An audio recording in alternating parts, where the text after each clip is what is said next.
ഇപ്പൊ ഡോഹിയും യങ്സി പറഞ്ഞ കാര്യമൊക്കെ ആലോചിച്ച് അവൾ തിരിച്ച് വീട്ടിലേക്ക് ചെല്ലും. അപ്പോഴാണ് അവിടെ ജിയോങ്ങൾക്ക് വേണ്ടി വെയിറ്റ് ചെയ്തോണ്ടിരിക്കുന്നത്. അതിനുശേഷം ഇവൾ അടുത്തേക്ക് ചെന്നിട്ട്, ജിയോങ്, നമ്മൾ രണ്ടുപേരും മരിക്കാൻ പോകുന്നില്ല. എന്തായാലും ഈ പവർ നിനക്ക് തിരിച്ചിട്ടാൻ വേണ്ടി നമ്മൾ കുറെ കഷ്ടപ്പെട്ടല്ലേ, അങ്ങനെ എളുപ്പത്തിലൊന്നും വിട്ടുകൊടുക്കല്ല്. ഒരേശം നമ്മളൊന്ന് കടലിൽ വീഴുന്ന പോലെ വീണ്ടും ആ റിവറിൽ വീണ് നിന്റെ ഡാറ്റ് തിരിച്ച് നിന്റെ അടുത്ത് വരുമെങ്കിൽ ഞാൻ എത്ര പ്രാവശ്യമാണെങ്കിലും എടുത്തു ചാടാൻ തയ്യാറാ എന്ന് ഇവളും പറയുമ്പോഴാണ് അവൻ അവളെ വിഷമിച്ച് ഹഗ് ചെയ്യുന്നത്. ഡോഹി, എന്നെ കൊണ്ട് പറ്റുന്ന എല്ലാ വഴി ഞാൻ ശ്രമിച്ചു നോക്കാം എന്നിട്ട് അവൻ അവളെ സമാനപ്പെടുത്തിക്കൊണ്ടിരിക്കും. അതിനുശേഷം ഇപ്പൊ യങ്സി തിരിച്ച് വീട്ടിലേക്ക് ചെല്ലുമ്പോഴാണ് അവിടെ സിയോക്കുകൾക്ക് വേണ്ടി വെയിറ്റ് ചെയ്തോണ്ടിരിക്കുന്നത്. ഞാനിവിടെ വന്നത് എന്നോട് പറഞ്ഞില്ലേ ജിയോങ്ങിന്റെ പവർസ് എല്ലാം ഇപ്പൊ ഡോഹിയുടെ അടുത്താണെന്ന്, അത് കാരണം അവൾക്ക് എന്തെങ്കിലും പ്രശ്നം വരുമോ എന്നിട്ട് ഇവൻ ചോദിക്കുമ്പോഴാണ് അവളും, ഓ എനിക്കതിനെ കുറിച്ചൊന്നും അറിയത്തില്ല, പക്ഷെ എനിക്ക് ഒരു കാര്യം മാത്രം അറിയാം, ജിയോങ്ങുമായിട്ട് അടുപ്പത്തിലായ ഒരു മനുഷ്യൻ പോലും അവസാനം സന്തോഷമായിട്ട് ജീവിച്ചിട്ടില്ല. അവരൊന്നെങ്കിൽ നരകത്തിനെ പോലെ അവരുടെ ജീവിതം ജീവിക്കും, അല്ലെങ്കിൽ മരിച്ചതിന് ശേഷം അവര് നരകത്തിൽ തന്നെ പോകും. എന്തായാലും രണ്ടും നരകം തന്നെ എന്നിട്ട് ഇവളും പറയുമ്പോഴാണ് അവനും അത് ടെൻഷനായിട്ട്, ഇല്ല ഞാൻ ഡോഹിക്ക് അങ്ങനെ നടക്കാൻ സമ്മതിക്കത്തില്ല, എനിക്ക് എങ്ങനെയാലും ആ ജിയോങ്ങിനെ തടയണം എന്നിട്ട് ഇവൻ പറയുമ്പോഴാണ് അവളും,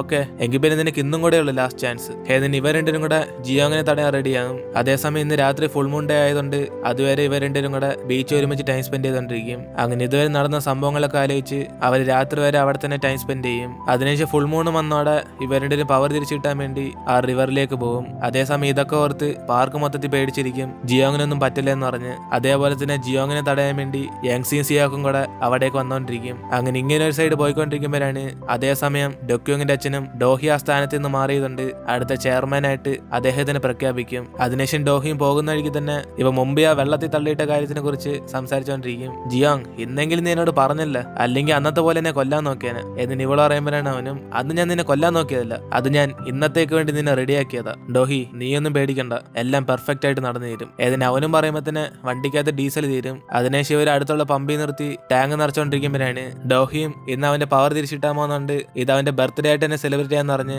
അവിടുത്തെ കടയിൽ നിന്ന് കേക്ക് വാങ്ങിക്കാൻ വേണ്ടി പോകും. അപ്പോഴാണ് ഇത് കണ്ട് അവന് സന്തോഷത്തി സ്ട്രോബെറി കേക്ക് മതി എന്ന് പറഞ്ഞുകൊണ്ടിരിക്കും. അപ്പോഴാണ് ഡോഹി ആ കടയിലേക്ക് പോകുന്നത് കട്ട ദേഷ്യത്തി ഡൊക്യും കാർ ഇരുന്നോണ്ട് കണ്ടോണ്ടിരിക്കും. അപ്പോഴാണ് നമുക്ക് കാണിക്കുന്നത് അവന്റെ കൈനകത്ത് ഒരു വലിയ മുറിവുള്ളത്. അപ്പോഴാണ് എന്തോ സംഭവിച്ചെന്ന് നമുക്കൊരു ഫ്ലാഷ് ബാക്ക് കാണിക്കുന്നത്. അങ്ങനെ ഒരു ദിവസം അവന് വീട്ടിലുള്ളപ്പോഴാണ് അവന്റെ കയ്യിലുള്ള അവന്റെ അച്ഛന്റെ മൊബൈലിൽ ആ കില്ലറിന്റെ അടുത്ത് നിന്ന് ഫോൺ കോൾ വരും. ഇതോടെ അവനും പേടിച്ച് മരിച്ച ആളെങ്ങനെ വിളിക്കുന്നതെന്ന് പറഞ്ഞ് അവൻ കൺഫ്യൂസ് ആയിരിക്കുമ്പോഴാണ് ബാക്കി ഡൊക്യോങ്ങിന്റെ അച്ഛൻ വന്ന് നിൽക്കുന്നത്. കാരണം ഇയാളുടെ ആയിരിക്കുന്ന അതേ ഫോൺ ഡൊക്യോങ്ങിന്റെ കയ്യിലുണ്ടെന്ന് അദ്ദേഹം കണ്ടെത്തി. അതിനുശേഷം ഡൊക്യോങ്ങിന്റെ അച്ഛനും ആ കില്ലറിന്റെ ഫോൺ മടക്കി പോക്കറ്റ് വെച്ചിട്ട്, ഡൊക്യോങ് എന്റെ ഫോൺ എന്റെ കയ്യിലിരിപ്പുണ്ട്, പിന്നെ എങ്ങനെ എന്റെ അതേ ഫോൺ പോലെ നിന്റെ കയ്യിൽ ഓർമ്മയുള്ള എന്നിട്ട് അവനെ വിളിച്ചുകൊണ്ടുപോയി കമ്പി തീക്കകത്ത് കാണിച്ച് അത് കട്ടയ്ക്ക് ചൂടായിക്കൊണ്ടിരിക്കും. ഡൊക്യോങ്, ഇനി ഇതേപോലെ എന്നെ സീക്രട്ട് ആയിട്ട് വാച്ച് ചെയ്യാൻ വിചാരിക്കുവാണ് നിനക്കിതൊരു പാഠമായിട്ട് മാറും, ഞാൻ ചെയ്യുന്ന കാര്യം നിനക്ക് അത്രയ്ക്ക് ആഗ്രഹമാണോ എന്നിട്ട് ആ കമ്പി എടുത്ത് അവന്റെ കൈ മൊത്തത്തിൽ പൊള്ളിപ്പിക്കും. അങ്ങനെ ഇവൻ കരയുന്ന സൗണ്ട് കേട്ട് അമ്മയും പേടിച്ച് ഹെഡ്ഫോൺ എടുത്ത് ചെവി വയ്ക്കും. അപ്പോഴാണ് അച്ഛൻ അവനോട് ദേഷ്യത്തി, ഡൊക്യോങ് ഞാൻ നിന്നോട് മുമ്പ് പറഞ്ഞ പോലെ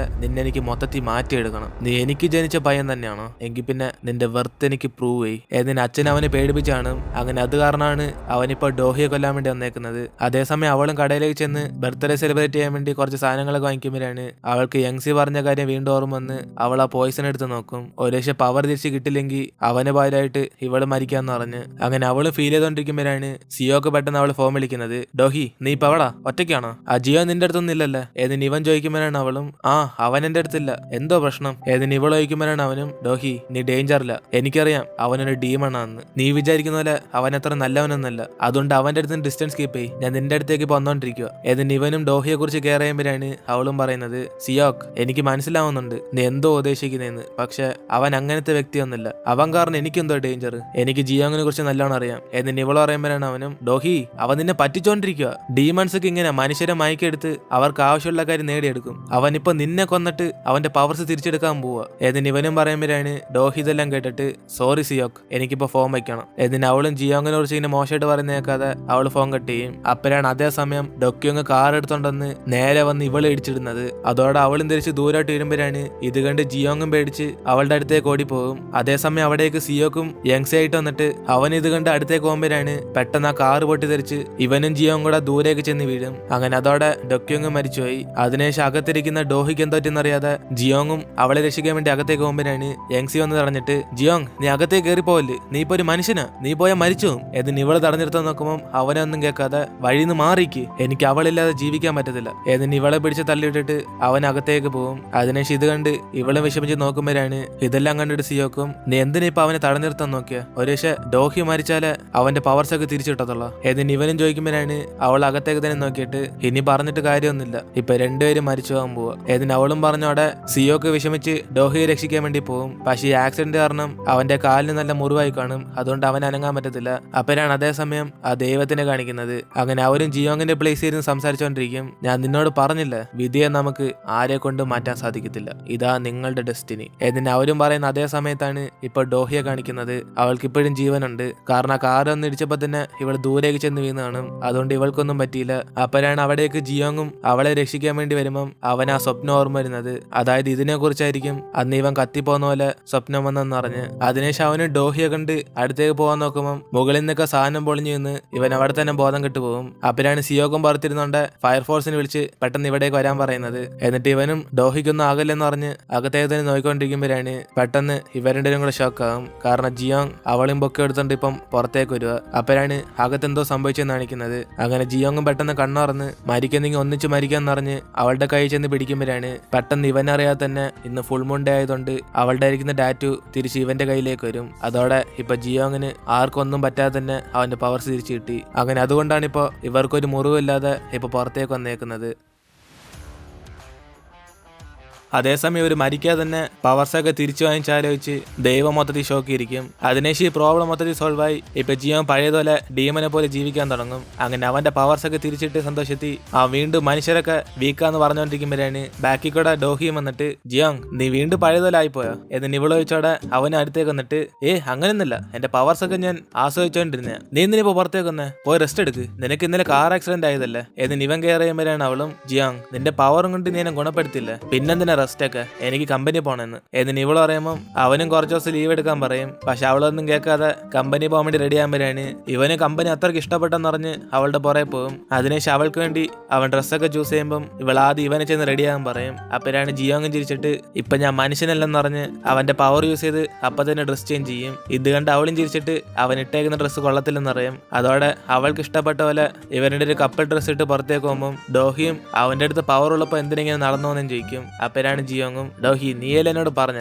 നിന്റെ ആഗ്രഹം എന്റെ കൂടെ അവസാനം വരെ ഇങ്ങനെ ഒന്നിച്ച് നടക്കണമെന്ന്, അതാ നമ്മളിപ്പോ നടന്നു പോന്ന്, നീയൊന്നും വിഷമിക്കണ്ട, ലേറ്റ് ആവണേ, നമുക്ക് അപ്പം തന്നെ പവർ യൂസ് ചെയ്ത് കമ്പനിയിലേക്ക് പോകാം, പക്ഷെ അതിനു മുമ്പ് നമുക്ക് ഒരാളെ കാണണം. എന്നിട്ട് അവൻ അവളെയും വിളിച്ചോണ്ട് ദൈവത്തിനെ കാണാൻ വേണ്ടി പോകും. അപ്പോഴാണ് അവരിവരെ കണ്ടിട്ട് കൺഗ്രാജുലേഷൻ, ഒന്നും സംഭവിക്കാതെ നിനക്ക് നിന്റെ പവർ തിരിച്ചു കിട്ടിയല്ല. എന്നിട്ട് അവര് പറയുമ്പോഴാണ് അവനും അതല്ലേ ഞാനും പറഞ്ഞ എന്നെ കൊണ്ട് പറ്റുമെന്ന്, സോറി നിങ്ങൾ ഡീലി തോറ്റുപോയി, കണ്ടിട്ട് രാവിലത്തെ കളക്ഷൻ കുറവാണല്ലോ തോന്നുന്നത്, ഞാൻ വേണേ സഹായിക്കട്ടെ. എന്നിട്ട് അവനൊരു കോയിൻ എറിഞ്ഞു കൊടുത്തിട്ട് പോകുമ്പോഴാണ് ഇതൊക്കെ കണ്ട് ഇവരുടെ എപ്പോഴാ പരിചയപ്പെട്ടെന്ന് അവനോട് ചോദിക്കും. അപ്പോഴാണ് അവനും ആ ലേഡി ദൈവം എന്ന് പറയുന്നത്. ഇതോടെ അവള് ഷോക്കായി തിരിഞ്ഞു നോക്കുമ്പോഴാണ് അവരും ദേശത്ത് ഈ ജിയോങ്ങിനെ ഇങ്ങനെ നോക്കിക്കൊണ്ടിരിക്കും. അതിനുശേഷം ജിയോങ് അവളെ വിളിച്ചോണ്ട് നേരെ കമ്പനിയിലേക്ക് ചെല്ലും. അതേസമയം സെക്രട്ടറിയും ഡോഹിയെ കണ്ടിട്ട് മൈൻഡ് ചെയ്യാത്ത പോലെ നൈസിന് അവിടെ നിന്ന് പോകും. കാരണം ഇതുവരെ അവരന്ന് ഡ്രിങ്ക് ചെയ്യുന്നതിനെ കുറിച്ച് സംസാരിച്ചിട്ടില്ല.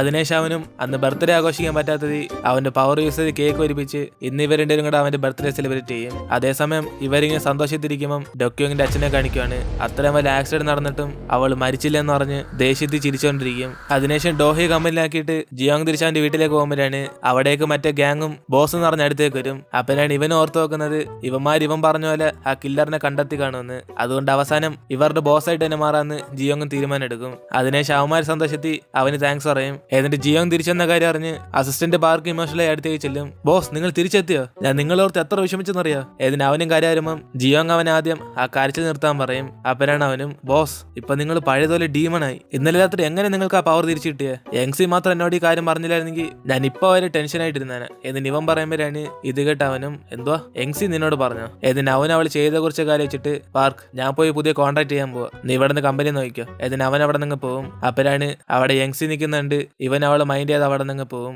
ഇത് കണ്ട് അവൾ വിഷമിച്ചോണ്ടിരിക്കും. അതിനുശേഷം ജിയോങ്ങും അവൻ എപ്പോഴും പോകുന്ന ക്ലോക്ക് ടവറിന്റെ മുകളിലേക്ക് ചെന്നിട്ട് എത്ര ദിവസമായി ഇവിടേക്ക് വന്നിട്ട്, ഇനിയിപ്പോ സമാധാനത്തിൽ ഞാൻ പണ്ടത്തെ പോലെ ഒരു കോൺട്രാക്ട് ചെയ്യണം, ഇവിടെ ആർക്കെങ്കിലും എന്റെ സഹായം ആവശ്യം കാണുമല്ല. ഏതിന് അവന് സെർച്ച് ചെയ്ത് നോക്കുമ്പോഴാണ് അവിടെ ഒരു പ്രായമുള്ള വ്യക്തി വിഷമിച്ച് സഹായത്തിന് ആവശ്യപ്പെട്ടുകൊണ്ടിരിക്കും. അതോടെ ഇവനും പെട്ടെന്ന് അവിടേക്ക് ചെല്ലും. നിങ്ങൾക്ക് എന്താഗ്രഹം ഉണ്ടെങ്കിലും ഞാൻ സാധിച്ചു തരും, പറഞ്ഞോളൂ നിങ്ങളെ വിഷ്.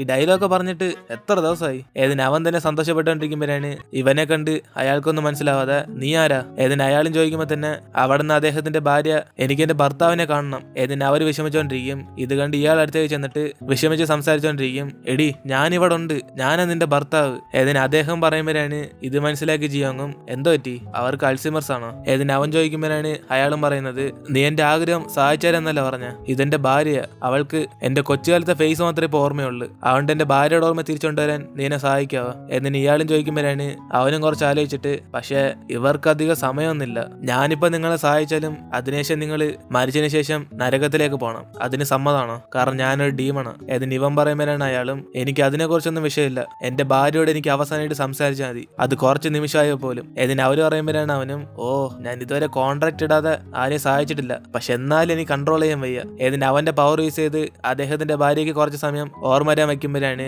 അവർ ഇദ്ദേഹത്തിന് കണ്ട് ഫീൽ ചെയ്ത് സംസാരിക്കുന്നത് ഹണി നിങ്ങൾ ഇവിടെ ഉണ്ടായിരുന്നോ, ഇത്രയും കാലം എവിടെ ആയിരുന്നു? ഏതിന് അവർ വിഷമിക്കുമ്പോഴാണ് അയാളും കിം ഞാൻ എവിടെ പോവാനാ, ഞാൻ എപ്പോഴും നിന്റെ കൂടെ തന്നെ ഉണ്ട്, നീ ഇല്ലാതെ ഞാൻ എങ്ങനെ ജീവിക്കുന്ന? ഏതിന് അയാൾ വിഷമിക്കുമ്പോഴാണ് അവരും നിങ്ങൾ അങ്ങനെ പറയല്ലേ, ഞാൻ പോയാലും നിങ്ങൾ സന്തോഷമായിട്ട് ജീവിക്കണം, അതാണ് എന്റെ ആഗ്രഹം, മനസ്സിലായോ? നിങ്ങൾ എന്നെ ഒരിക്കലും മറക്കല്ല്. ഏതിന് അവരുടെ ഫീൽ ചെയ്ത് സംസാരിക്കുമ്പോഴാണ് ജിയാങ് അറിയാതെ തന്നെ അവന് കരച്ചിൽ വരും. അപ്പനാണ് അവനത് കണ്ടിട്ട് ഞാനിപ്പോ നിന്നെ കരയുന്നത്. ഏതിന് അവൻ അവർക്ക് സഹായം ചെയ്ത് കൊടുത്തിട്ട് അവൻ കോൺട്രാക്ട് ചെയ്യാതെ തന്നെ തിരിച്ച് വീട്ടിലേക്ക് അങ്ങ് പോകും. എനിക്കറിയാം അത് വിയർപ്പായിരിക്കും, കാരണം എന്റെ കണ്ണീന്ന് ഇതുവരെ കണ്ണീര് വന്നിട്ടേ ഇല്ല, ദിസ് ഈസ് ഇമ്പോസിബിൾ. ഏതിന് അവൻ സ്വയം അവനെ സമാനപ്പെടുത്തിക്കൊണ്ടിരിക്കും. അങ്ങനെ അതോടെ നമ്മൾ ഇടുന്നത്തെ എപ്പിസോഡ് എടുത്തിരുന്ന് വീഡിയോ ഇഷ്ടപ്പെട്ട വീഡിയോയിലേക്ക് ആയിട്ട് മറക്കാതെ നിങ്ങളുടെ ഫ്രണ്ട്സിനെ ഷെയർ ചെയ്യുക. സോ ഇനിയിപ്പോൾ നമുക്ക് അടുത്ത എപ്പിസോഡിൽ കാണാം.